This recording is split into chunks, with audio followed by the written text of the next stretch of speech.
Welcome to Church Experience Online. We're so happy you joined us today. As you watch this teaching video, if you have any questions or need help getting connected, please don't hesitate to reach out by phone or email.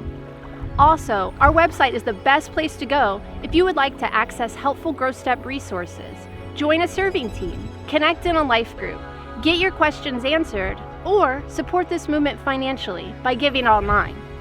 At the end of this teaching video, you'll hear an original Church Experience worship song. We hope this gives you an opportunity to worship and reflect on what you learned today. Thanks again for joining us at Church Experience Online.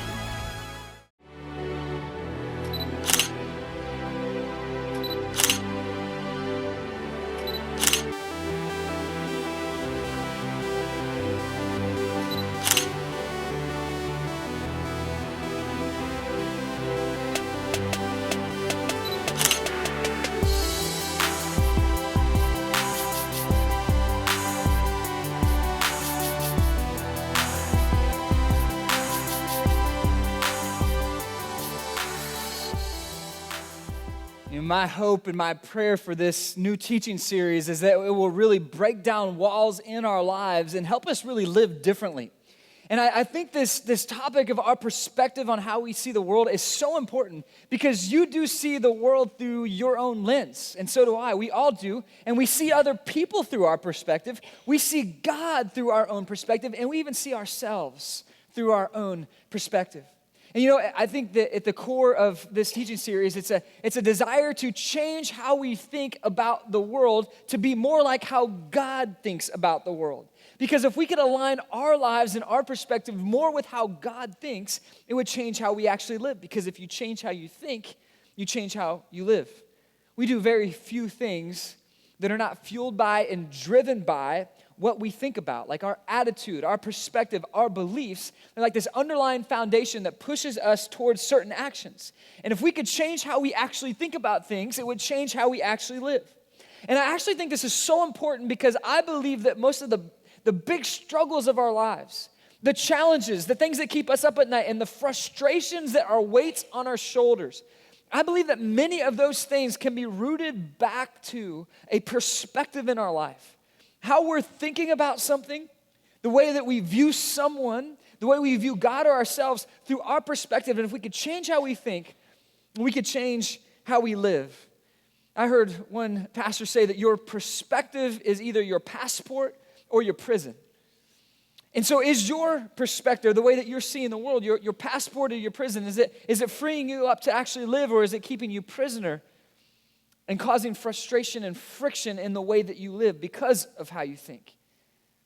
And we all have a great opportunity because how we see the world and how we think about ourselves, God, and others is something that we can actually and somewhat easily change, and thus change our lives. And that's my hope for you in this season. Maybe you remember the last time you went to a zoo, the last time that you went to a theme park. You walked through the door, and what's one of the first things that they handed to you? They handed you a map, right? They gave you a map, and maybe you unfolded it. Maybe you didn't. Maybe you said, no, thanks, I'm good. Or you handed it to the person you were with. You're kind of just there for the fun. You're not really sure. Well, I'll be honest with you. I'm the kind of guy that when I walk through the gate, if I've never been to that zoo or theme park, I want the map because I want to see all the options. I want to know what's happening, and I want to make the most of my time. And I'm usually there with our pack of little kids, and so, I know that if I'm not strategic about it, then we'll miss out on a lot of the deal because we'll be dragging along kids, and they're not the quickest to get from point A to point B. And so I'll make kind of a game plan. All right, guys, hey, we're going to go this way, and then we're going to go that way, and then we're going to eventually get here. And maybe the elephants are the big thing at the end. We're going to get to the elephants. And I find that, like, 2/3 of the way through it, we're running out of time, and I realize it's not going to happen. And so I'm like, all right, guys, camels, no big deal. You can see those on the Discovery Channel. Come on, gorillas, it's just really like another big monkey, really, honestly. It's just a hairy big, come on, let's go, let's keep going. And then we finally get to the elephants, and everyone's like out of breath and tired. I've been pushing, and it's like, oh, see, this is where I wanted to get you guys. It's the elephants. Isn't that a big deal? And everyone's like, who cares, right? You just say it's on Discovery Channel. Come on, It's like, but maps that they give you are helpful because it does show you the options. Now, that map is somewhat helpful, but the map that is the most helpful when you walk into a place you've never been, maybe it's a new mall, maybe it's a theme park, It's the map that's hanging on the wall or it's at a kiosk, and it's the same map that maybe you're given on the way in, but something's different. One thing is different about that map. What is it? There's a little dot, right? A little red dot that says what? You are here. And it says you are here, and you know exactly where you are in comparison to everything else that you see on the map. It's so helpful because based on where you are, you know where you need to go.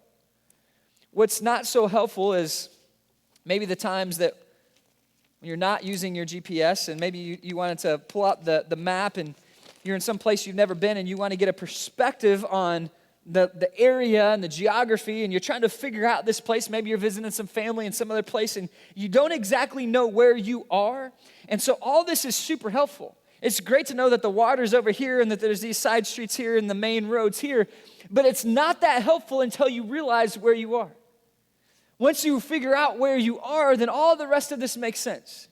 But until you figure out perspective, until you understand where you are and where you stand in that moment, you don't really understand, and it's not really that helpful, all the rest of the information.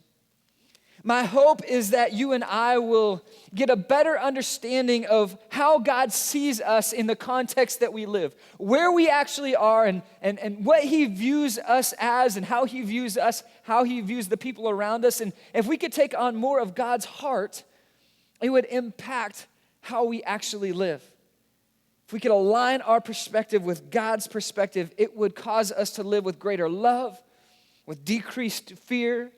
We live more in a way that is right and pleasing to God, and ultimately we would live a better life. And here's the first lesson in your notes. Maybe you want to write this down.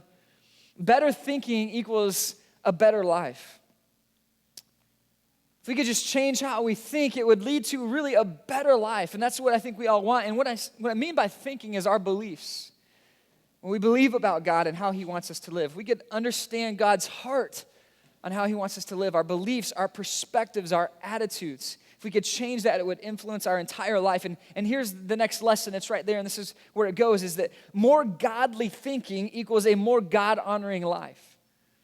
More godly thinking leads to a more God-honoring life. So if I could align my perspective to think more like God thinks, my life will be better in the long run, but it will be more a God-honoring life because my life will please God. That doesn't mean easier life. That means a better, more God-honoring life. There's a story that I want to look at today in the Bible, and it's such a powerful story to think through our perspective. And it's one of those ones that's going to reach out and grab you in the chest, and it's just going to kind of shake you a little bit because there's some uneasy things in this story, to be honest with you. It's not the easiest story to preach out of. But here's the thing, if you're new to church or new back to church, I mean, we welcome you. We have people all the time that are new to church and God and all that. And I'll just be honest with you, this is one of those stories in the Bible that's just really hard. It just makes you ask questions. It's not an easy one.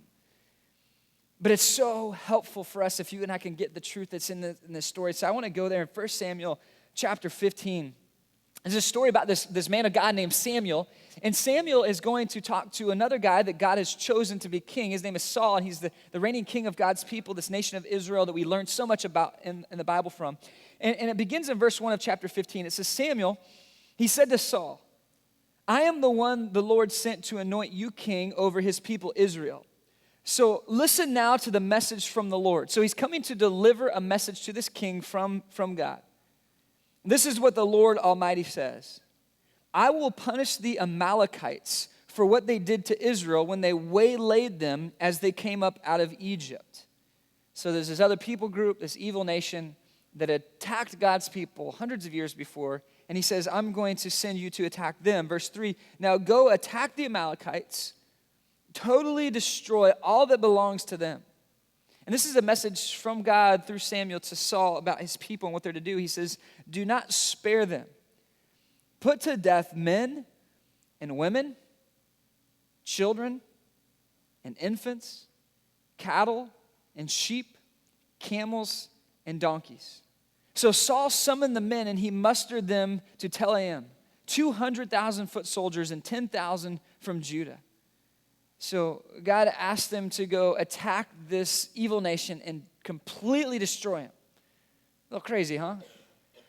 Verse 7, if we can jump down in the story, it says, then Saul attacked the Amalekites all the way from Havilah to Shur near the eastern border of Egypt. He took Agag, king of the Amalekites, alive. So God said, destroy everything. He took the king, he kept him alive. And all his people he totally destroyed with a sword. But Saul and the army spared Agag and the best of the sheep and cattle, the fat calves and the lambs. So they're supposed to destroy everything. They saved the best, everything that was good. They were unwilling to destroy completely, but everything that was despised and weak, they totally destroyed.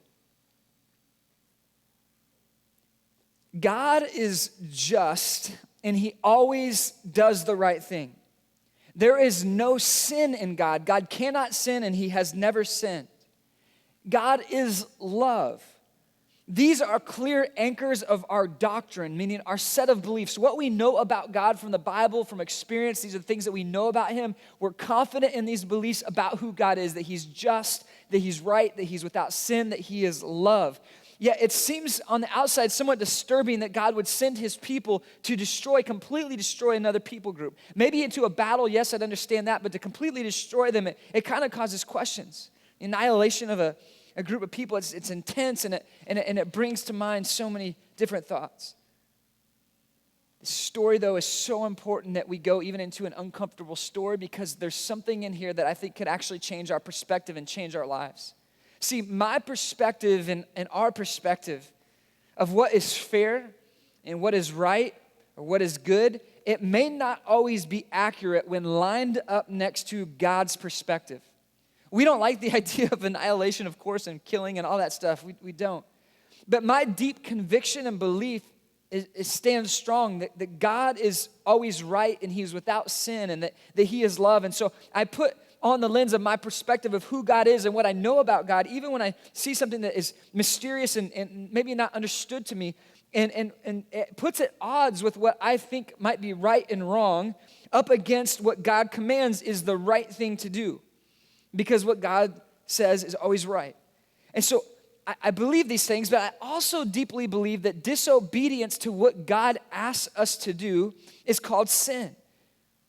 And it's never better in the long run for me to sin and go against what God wants. For me to choose what I think is right or wrong and say, well, this is what I want to do, but here's what I know God asked me to do. It never goes better in the long run for me to do what I want versus what I know God wants. This is very important. So the problem of our lives, and it's in a pretty intense story to illustrate this, but man, the problem of our lives, the deep-centered problem of our lives that causes so much frustration and disappointment, it's our perspective. It's how we view God and what he asks of us. Because what we tend to do is we replace what God asks of us, what God says is the right thing, with what our opinion says is actually the right thing. What we want to do, we kind of usurp God's authority in our life. We no longer make him king, and we put ourselves on the throne of the kingdom of our lives, and we say, this is what's right. This is what God says. This is what I believe is right. Now hang with me on this. God is creator. He's the one eternal, all-wise, all-powerful God. God, think about it. He spoke our lives into existence. We only have life because God created it, right? God created everything that we see. God created the world around us. He put the stars in the sky and the planets and the rotation and all that's just amazing and so perfect, so complex. Could not have been an accident. That would take way more faith for me to believe. It's the work of this amazing creator that created all of this. And that amazing all-wise God says there is truth and there is what's right. And when I line up what I think with what God says is right, sometimes there's a lack of understanding on my part. There's mystery to it. Maybe I don't always understand, but whenever I choose what I think is right, whenever I choose what I want to do, whenever you choose what you want to do instead of what God wants you to do, there's consequences. And it never goes better for us in the long run to choose what we want or what we think is right or fair in comparison to what God says is right. See, God has a different perspective as our creator. God has a higher vantage point than we do. I don't know what it is about heights, but some people are afraid of heights, but a lot of people like to be up high looking out over. It might be a mountaintop experience. It might be up on the top of a building and like to look high. And there's this one guy, Larry Walters. Larry decided he wanted to get up high and have a different vantage point. And so he got together some of his friends. This is unbelievable. He gets together some of his friends. This is back in the 80s. True story. He's in California, near Los Angeles. He grabs some of his friends. He gets together. They go out to an Army-Navy surplus store, buy over 40 helium balloons, fill them with helium, tie them to this chair. He gets inside this chair with some supplies, and then he goes up and he flies about 16,000 feet in the air. It's crazy. They actually have this recorded for us on video. It's a little bit dated, but check it out. It's pretty amazing. Larry Walters had always dreamed of flying a balloon to a faraway place. So with help from a friend who taped these scenes, he rigged 42 weather balloons to a lawn chair and filled them with helium. Walters hoped to fly across the mountains to the Mojave Desert, staying in touch with a CB radio. Suddenly a cable broke and up he went with one emotion. Fulfillment. I was on my way.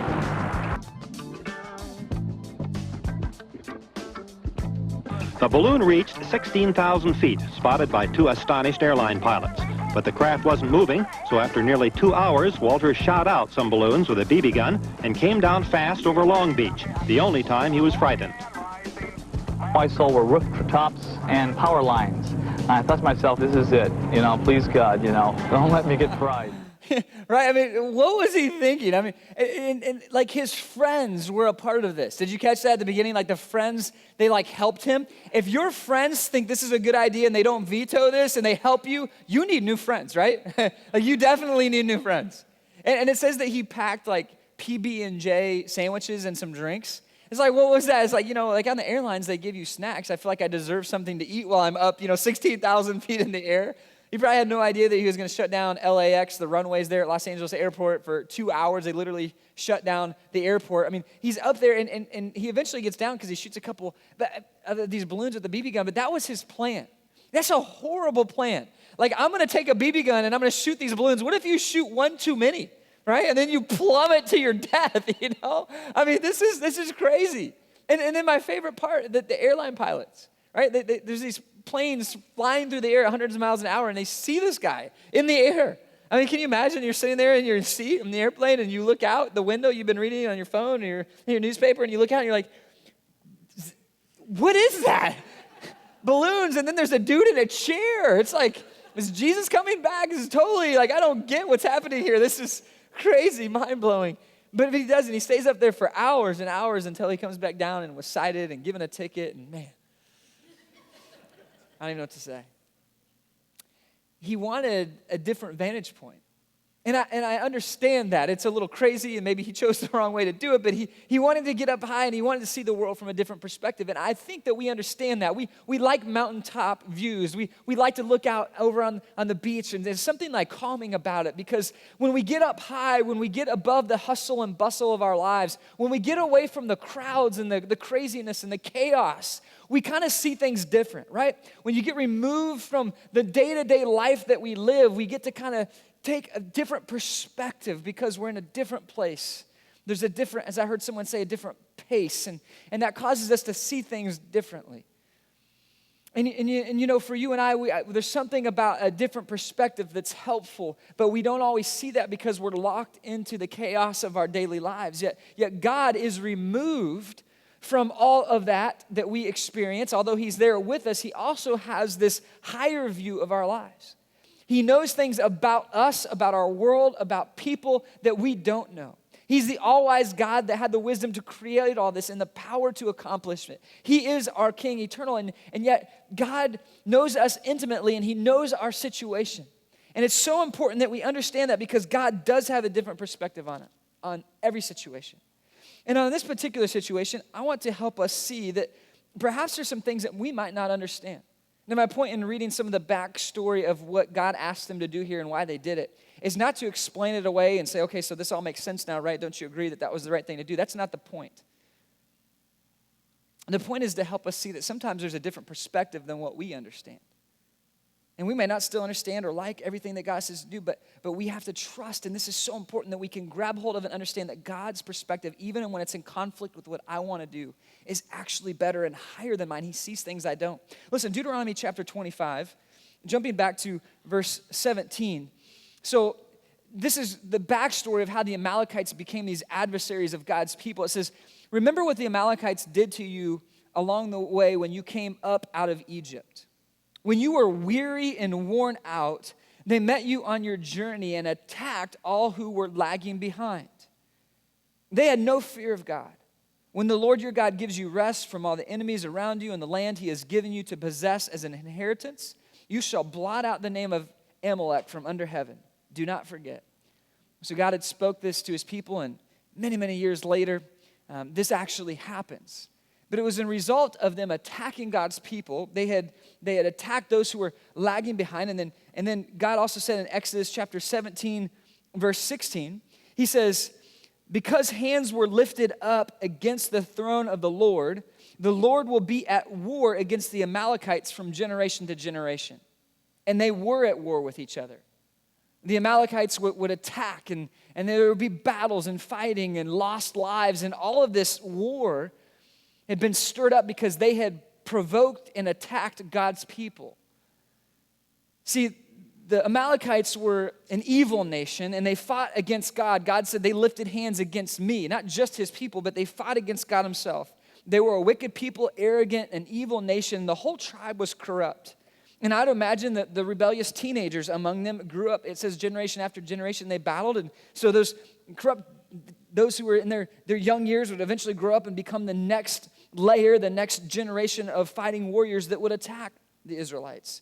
And over hundreds of years, they would keep attacking, and those little kids even that grew up in that corrupt nation would one day join the army and become the warriors that would attack the little kids of God's people, the Israelites, and they would go and they would kill. And that was just the next generation. And the Amalekites were an evil nation, and they just kept producing evil generation after evil generation.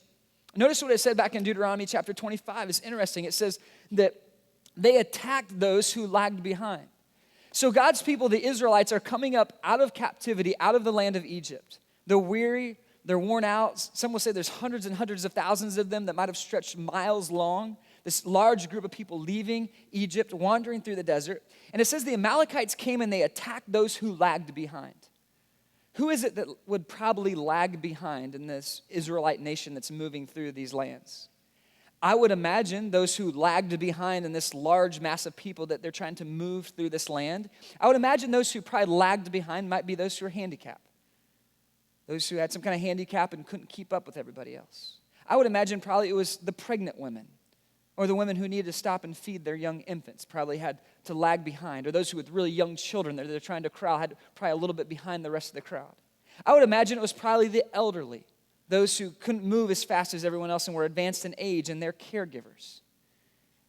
I would imagine it's a word that we could use, those also who were struggling or were maybe the least, and we know that God looks on those with compassion who are struggling. If they have some difficulty or issue that prevents them from being at full health and keeping up with everyone, and God has compassion, we know in the Bible, for the poor, for those who are hurting. He has compassion for the orphan. God looks down in love. We know these things about God. And so here this evil nation attacks God's people, but not just like the full group of people, those who lag behind, those who were most vulnerable. God, their Father, looks down, and those who were vulnerable, whose God's heart was already breaking for and loving on and caring for, those who couldn't care for themselves, they were being attacked. You want to make a parent angry? You mess with their kids, right? Any parent gets defensive and angry if someone does something to their kid, right? And so here God's the Father and his people are being attacked, and he says, this nation attacked me. They assaulted me. They attacked me by attacking my people, and they destroyed them. It was an evil thing to do, and one day their whole nation will be blotted out.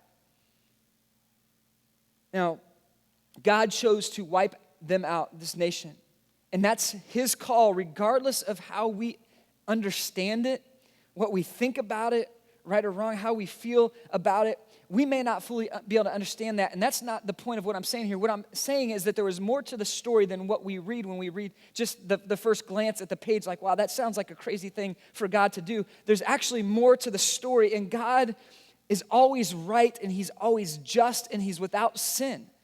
And so my perspective, and listen, here's where it comes home to our lives. My perspective, when it collides with God's perspective, if I will allow my perspective to be aligned with God's perspective, even when I don't like it, when God asks me to do in His Word what I don't feel like doing, there's some area of my life that's out of alignment, there's something in my life that I'm really holding on to, and God says, let go of it, or there's some situation or issue or sin in my life, and He says, listen, I don't want you to do that, and we want to do that. It's with that distance, that out of alignment that causes so much problems in our life. If you would trace back your life to the biggest issues, the biggest frustrations and disappointments, you would find that many of them can be rooted back to this issue right here that God wants to deal with in our hearts. It's this issue of the filter we see our lives from. It's our limited perspective. This is what I think is right. This is what I want to do. This is what I think is fair, God. So I'm gonna do that. And yeah, you're the king and you have your thing, but God, I'm going to do what I want to do, and there comes the problems in our world. It's called sin. An ungodly perspective is the root of our problems. Saul disobeyed God. God said, go and destroy all these people and all the livestock, everything. Just wipe out this. And he didn't. He mostly did, but he didn't. He left the king alive, and one commentator I read on this, a guy named Matthew Henry, he said, maybe it was because Saul wanted to keep kind of like a trophy. It'd be prestigious to carry around this prisoner that was the king over this powerful nation, and kind of to cart him around as like, I've destroyed your country, and now I have you as the trophy for what I've accomplished. Perhaps that's why he kept him alive, but he kept him alive. And then they kept the best of the livestock alive as well. They didn't kill all the animals. They kept the best for themselves. And so he did not obey God, and that brought, as you're going to see, huge consequence into Saul's life. Here's the lesson in your notes. If we could change our perspective, we could change our lives. If we could just change our perspective, we could change our lives. And Saul's perspective was that I'm going to do, even though God has His plan, I'm going to do what my plan seems to be the best result. And so if my plan leads to this result, then I'm going to follow my plan, but God's plan leads to this other result that I don't like as much, so I'm going to go with my plan. And his filter was off. His perspective was off. A couple of the guys on our setup team and a new guy that was kind of training with him and learning, and they were all having fun, just joking around, but the new guy says to me, he says, so these guys tell me, they're setting up some technology stuff. These guys tell me that the new guy buys breakfast for the guys who are already here. Is that true? I'm like, no, not at all. I go, these guys are totally messing with you. I'm like, you, let me be your filter. I like anything they say to you. You just come ask me if it's true or not, and I'll let you know if they're just messing with you, And we're just having fun and joking around. And that's all good. But think about it. Our filter, our perspective sometimes can be off. The influences in our world, the voices that we hear, the things that people say to us, sometimes they don't lead us to a God-honoring life or to a better life. They lead us to more pain, to more suffering, to more heartache, more frustration. And if we could just change our thinking, change our perspective, it would change our lives. I want to go back to this story again in 1 Samuel chapter 15, verse 10. It says, then the word of the Lord came to Samuel. I regret that I have made Saul king because he has turned away from me and has not carried out my instructions. Samuel was angry and he cried out to the Lord all that night. Early in the morning, Samuel got up and he went to meet Saul, but he was told, Saul has not gone to Carmel. Listen to what Saul did. There he has set up a monument in his own honor and has turned and gone down toward Gilgal, where they would go to make sacrifices to God. So he first went and built a monument to himself, and then he moved on. So building a monument to himself really says a lot about Saul's priorities. What he put first in his life before he went to even worship God and thank God for this victory. He went and he built himself this monument. Look what I've done. Look what I've accomplished. And it spoke a lot to me about his heart and where his perspective was. His lens, his attitude, his filter on his life was that what he wanted mattered, and it was about him, and it was for him, not God. Because of what he did first. See, the order that you do things in is incredibly important. The order that you do things in is so important. Think about it.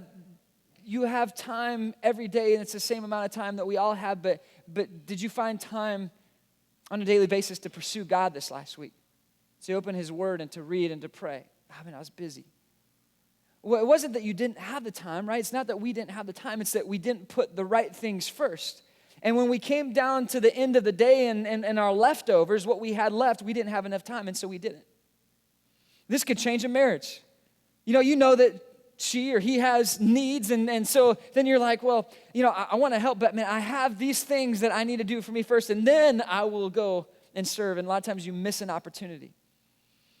Or you got a friend in need, and it's going to be an inconvenience, a sacrifice in your schedule, but you have things you need to do, and so doing that first causes you to miss an opportunity to serve because you did the wrong thing first. But when we put God's agenda first, it changes our lives. It changes how we live. The fact that you're here, it says so much. It means so much. You're here. You're worshiping together with God's people, with this church. You're saying, I'm going to honor God. I'm going to worship Him. That's important to me. I have a lot of things I could be doing, but I'm going to be here. That's incredible. You're saying, I'm going to put God first in my life. It's a discipline. It's something we do to put God first. Think about an area it's a difficult area to navigate in our life and our own finances. We talk a lot about the end of every service. The buckets get passed, and we say, if you're a guest, this service is our gift to you. But if you're a regular here, we worship God through the giving of our tithes and offerings. And a tithe meaning that first tenth, and honoring God with whatever He gives to you. And our family does this, and we give back to God. But I don't think I don't think the only and maybe even the most important thing is that percentage, that tithe thing. We do that and think that's important, but it's the fact that it's the first tenth that we give back to God. It's the first. We don't give God our leftovers and say, well, God, here's all the things that I've spent money on this last week, and I've consumed, and I've bought, and I've eaten, and I've come, and I've gone, and all these things, and I got this much left for you, God, and so I'm going to give you a tip. Thank you for everything that you've provided for me and everything you've done. No, it's the first. It's symbolic, saying, God, I want your blessing over everything in my life. You are most important in my life. I trust you, and so, God, I'm giving you first. See, if it's in your calendar, if it's finding time with God or in your checkbook or wherever it is, it's finding the place to put God first. Or if you don't put Him first, you put other things in other priority. And you know what Saul did? Saul put himself first. You can see his heart here. He went and built himself a monument. We want God to bless us. We want God, but we don't want to do things God's way to get God's blessing. We say, God, could you just bless my way? I'm going to do things my way, and then if you could bless me, that'd be amazing. Saul here, he really worships himself and puts this monument up in his own honor, and it's pride that's at the core of this, what he wants to do. 1 Samuel 15, down in verse 13, the confrontation happens between him and Samuel. When Samuel reached him, Saul said, "The Lord bless you. I have carried out the Lord's instructions." Now, did he? No, he didn't completely, just mostly, but not completely. But Samuel said, "What then is this bleating of sheep in my ears? What is this lowing of cattle that I hear? I hear some animals, Saul, that you didn't have before this battle. What's up with that?" I thought God said, destroy them, right? And so the story goes on. Verse 15, Saul answered, "The soldiers brought them from the Amalekites. They spared the best of the sheep and cattle to sacrifice to the Lord your God, but we totally destroyed the rest." "Enough," Samuel said to Saul. "Let me tell you what the Lord said to me last night." "Tell me," Saul replied. So here, Saul has some excuses. He has some reasons for what he did. You can hear more of this down in verse 19. It says, "Why did you not obey the Lord? Why did you pounce on the plunder and do evil in the eyes of the Lord?" Here's Saul's reply. "But I did obey the Lord. I went on the mission of the Lord assigned me to. I completely destroyed the Amalekites. I brought back Agag, their king. The soldiers took sheep and cattle from the plunder." So he's like, I did obey, but, so how many times do we do that? I did, but I did do this and I did do that, but I mostly obeyed. He said, we brought back the sheep and cattle, the best of the plunder, what was devoted to God, in order to sacrifice them to the Lord your God at Gilgal. So he says it was for a good reason. I did all these things because, I wanted to have something to sacrifice to God. That's why we didn't destroy the cattle. So he had his reasons. We all excuse our own sin in our own way. We do. We all excuse our sin. And it may even seem like a good excuse. Like Saul here, he has a great excuse. We save these animals because we want to use them in a sacrifice. That's the way he said, at least.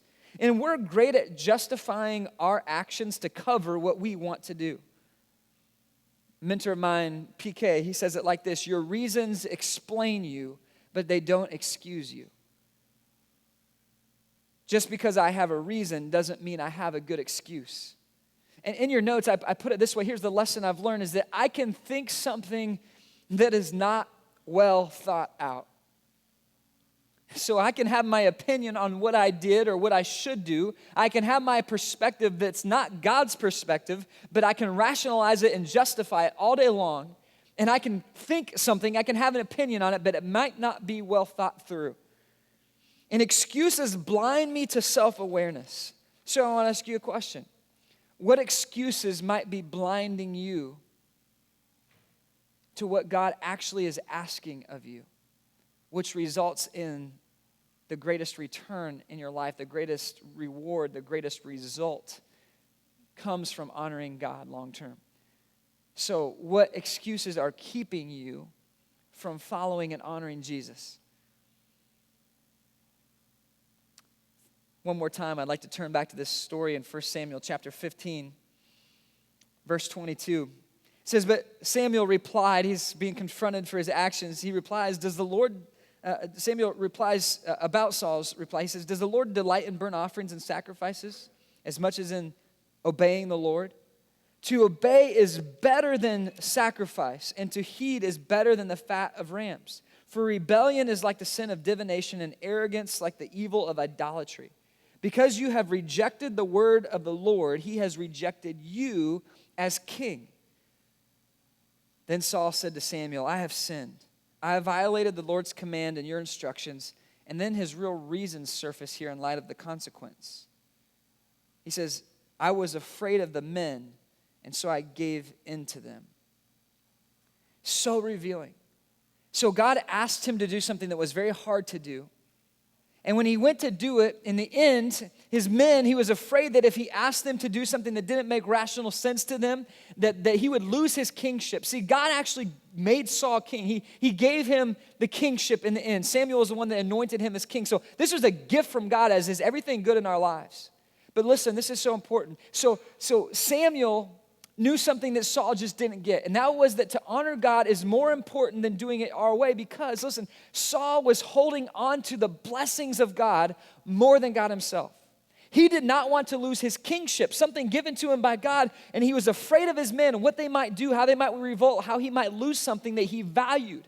And so because he didn't want to lose on something in this life, he gave up something of more importance, and that was honoring God. So he dishonored God so he could hold on to one of God's blessings. If you're not careful, you'll do the same thing. See, you'll take the blessings that God has given you. You may have even worked for them. You may have even been a part of them coming into your life, but they're from God ultimately. You need to know that. And you may start to worship the blessings in your life more than honoring God. And God will never bless the person like he could bless them and like he wants to bless them, who worships the blessings instead of the blesser. See, we want God to bless our lives. We say, God, I want you to do all these things for me. I want you to bless me. I want all these good things to happen. But we don't want to do it God's way. We want to do it our own way. And we really want God to just bless our plans instead of following God's plans. But you're not opening yourself up to the full blessing of God in the measure he wants to give it to you until you honor him and live for him and put him first in your life, on the throne of your life. And until you do that, God's not free to bless you, because what you'll do is you'll hold on to those things. If God brings this good thing in your life you're praying for, this relationship or whatever it is, if that's what you're going to elevate and worship in your life, you know what will happen? See, God knows that will become an idol for you. And so Saul, he worshiped the kingship, and he was holding on to that. And God said, do this. He said, no, I'm not going to do that because I don't want to lose this blessing. So is the blessing more important for you, or is honoring and worshiping God more important? What's more important in your life? What you want to do, or what God's asked you to do? You know, consequences break us, and they bring about our real motives. And up until this point, Saul had not said of anything that he had done was wrong. He wouldn't admit to it. He was just plowing ahead. He had his justification, as do we, and why he was doing. He had his excuses. But then when what he really wanted, the kingship, was on the line, he hit rock bottom, and Samuel said, God's rejected you as king, and he eventually lost his kingship. Then he came clean. He said, I've sinned. I was wrong. And why is it that most of us don't change until we hit rock bottom. Man, I've seen it so many times. This thing I don't want to give up turns into an addiction, and then bam, I lose everything. Lose my job and lose all this, and I'm broken. It's just now I'm going to change because now I know it was wrong. Or man, I was selfish and self-centered, and I was doing it my own way, and the marriage was falling apart, and the friendship was falling apart, and then boom, the relationship broke apart. I lost everything, and now I'm going to change. See, we don't always have to learn the hard way, but a lot of times we do, because it's not until the consequence come, and God in his kindness allows consequences so that we will repent, turn to him, and we'll change. And that's what happened with Saul. He didn't say, I was wrong until he hit the bottom, until it revealed his real motives, his real reason. See, God didn't want Saul's excuses. He didn't even really want his sacrifice more than he wanted his heart. God wanted Saul's heart, and he wants your heart. He wants you to be in relationship with him, not pursuing religion. See, Saul said, well, I was going to make all these sacrifices. All the good was going to kind of outweigh the bad that I did. I was going to give it to you, God. I was doing it for you. God, in the end, I had good. No, it was excuses. And God said, I don't want your sacrifices. What I want more so is your heart more than your sacrifice. And if your sacrifice will be your own life, as it says in the New Testament, that our lives will be our worship, our sacrifice to God, then God is pleased with that life. So are you making excuses? Is it a religion to you? I'm going to do these things. Or in your heart, are you really trying to honor your Father? You won't get it all right all the time. But is your heart set on and bent on pleasing your Father and his will, not your own? If that's the filter, if that's the perspective you see your life, God's freed up to bless you. See, God knew that he could not trust Saul as the king of his people if his heart would not honor God even in the small things. If Saul would do in the end what was best for himself, instead of honoring God, it's best for me to protect my kingship than to do what God says. So I'm afraid of my men. I'm going to do what I want to do, what's best for me instead of what God wants. He knew that he couldn't trust God with the kingship. And here's the lesson for us. Can God trust you? Not based on what you say, but on your track record. Can God trust you to give you that responsibility, that opportunity, that blessing? Because if you're not faithful with little, why would he give you more? If you're not trusting in God and obeying what he's asked you to do now, why would he assign you to more? See, God wants to know that we're going to be faithful with what he's asked us to do. I want to give you this one final lesson in the form of a question, but I want to share with you a brief story to wrap this all together. I think it will be very helpful. So the grandparents came down earlier this year. So fun. Kids love seeing their grandparents on either side. It happened to be my parents, and I was so happy to see them and talk with them, and they wanted to go out to eat. They said, hey, our treat. I'm like, all right, thanks, Mom and Dad. That's awesome. So we took our family and with them, and we went out to a restaurant that was close to their hotel. It happened to be Applebee's. I needed an Applebee's in a long time. I'd kind of avoided it, to be honest, because it was the only chain restaurant in the town where I went to college. And so anybody that wanted to go out to eat, Applebee's. And I was like just burnt out of it, honestly. So I just kind of avoided it. Well, it was close to the hotel. We went there. It had been a long time. So I'm like, great, let's go eat. And so we went, we ate there. And I noticed that they have, like a lot of restaurants do now, they have these little tablet kiosks sitting on the table. You know, it's really neat. And you can pay your bill right there. So just one less time you have to interact with another person. This is a great invention, you know. And so really they have all these different functions that can happen. And one of them is games for the kids. And so the kids, they all gravitate to, oh, cool, we can play these new games. And so they're all huddled around, all four of my kids, you know, trying to peek in on it. And so someone at the table asked the waitress, really nice lady, like, hey, would it be possible, we're on a weeknight, a lot of these tables are empty, could we take maybe a couple of these screens, these tablets from these other tables, and can we use those? And she's like, yeah, actually I can do that. They're assigned to those tables, but I can just change a setting and you can use them. And so she did. She went over there and she changed the setting. She brought these over. The kids were so happy. We had an hour conversation with my parents and talked, and kids were happy. It was just this great, cool thing and all that. So that came and went, right? So we're later on this year, we're on vacation, we're on the road, we're traveling, we need a place to eat. And we thought, hey, Applebee's is a cool experience. There's one right here in this town we're driving through. And so we stopped and we ate again at Applebee's, just this time with just our family. Waiter comes out and he's serving us, and when it was the right time, just asked in a real nonchalant way, hey, is it possible that maybe we could, there's a lot of empty tables here tonight, can we maybe use some of those tablets, so the kids could play the games? And he just said real straight up, nah, we can't do that. And so it was cool. I didn't say anything. I was like, all right, hey, thanks. Just thought we'd ask, no big deal. And so we were happy, and night went on, everything was fine. But in my mind, when he said, no, we can't do that, I was thinking, based on my experience, he actually can.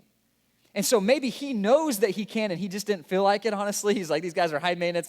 It's not worth my time. You know, they won't know any different. Like, I'm just going to say no. Or maybe he just didn't know that he could do that. He might have been new. Maybe he didn't know. Maybe the other lady knew something he didn't know. Maybe he's not a tech guy. He just didn't know. I don't know what it was. Doesn't matter. We didn't worry about it. We just went on and ate our food. But the point is, there was something that we knew that he didn't know we knew, or that maybe he just didn't know. And I think that there are things... I think that there are things in your life and in mine that God understands in a whole different level than what we understand. See, the systems that are underlying all the movements in our life, the technology, if you will, behind our life, our world, how it works, how it operates, what's right in God's eyes and all that, it's a mystery to me. I don't understand it all as much as I'd like to. I don't understand how God has always been, and he always will be in the eternity and the amazing, all of God. It's beyond me. I don't understand all of him, but I trust in him. I know he's right. And I know that he knows things that I don't know.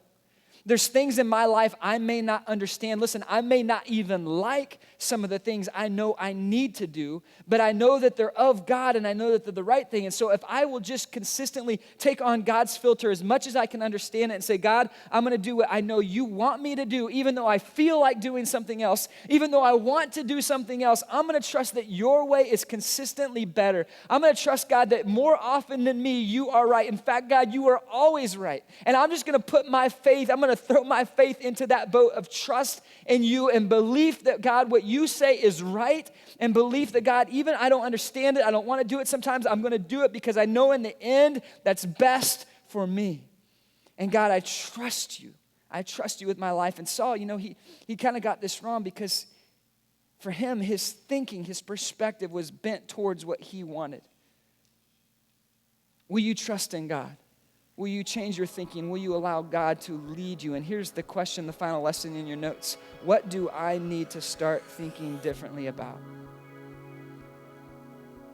What do you need to start thinking about? Because all this is good, but if it doesn't come home in our own lives, we'll have the same experience Saul had, and we'll wait until we hit the wall and we'll realize that we've been going the wrong direction.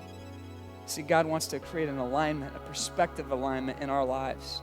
Create a different filter to where we see our lives, and it will be so good if we will change and trust that God's ways are higher than our own, that he has a perspective that's far greater than ours. Right on? Thank you for joining us at Church Experience Online. Please don't forget to check out our website if you would like to get more connected, learn more, get your questions answered, or support this movement financially by giving online. You're now going to hear an original Church Experience worship song. We hope this gives you an opportunity to worship and reflect on what you learned today.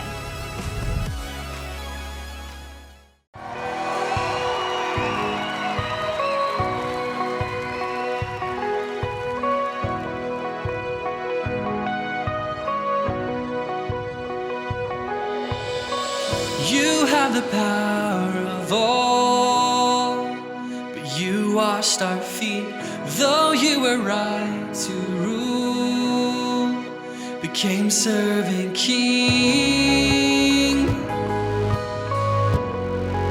became servant king. In love you came here, laying down your glory, you were fighting for me. Drawing us near, invited to your kingdom, living in your freedom. You came not to be served, but to lay down your life. Our King of infinite worth, becoming finite. You lowered yourself to raise us to life. Oh, great servant King, lifted high.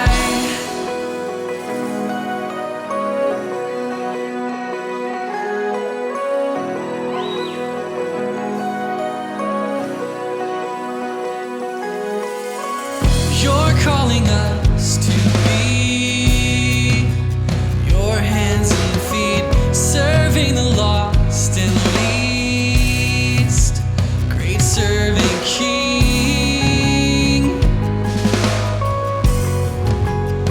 servant King,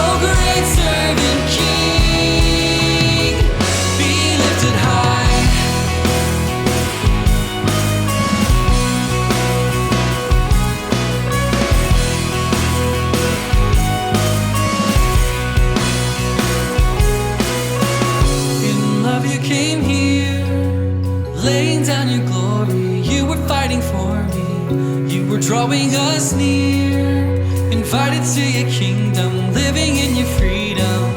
In love you came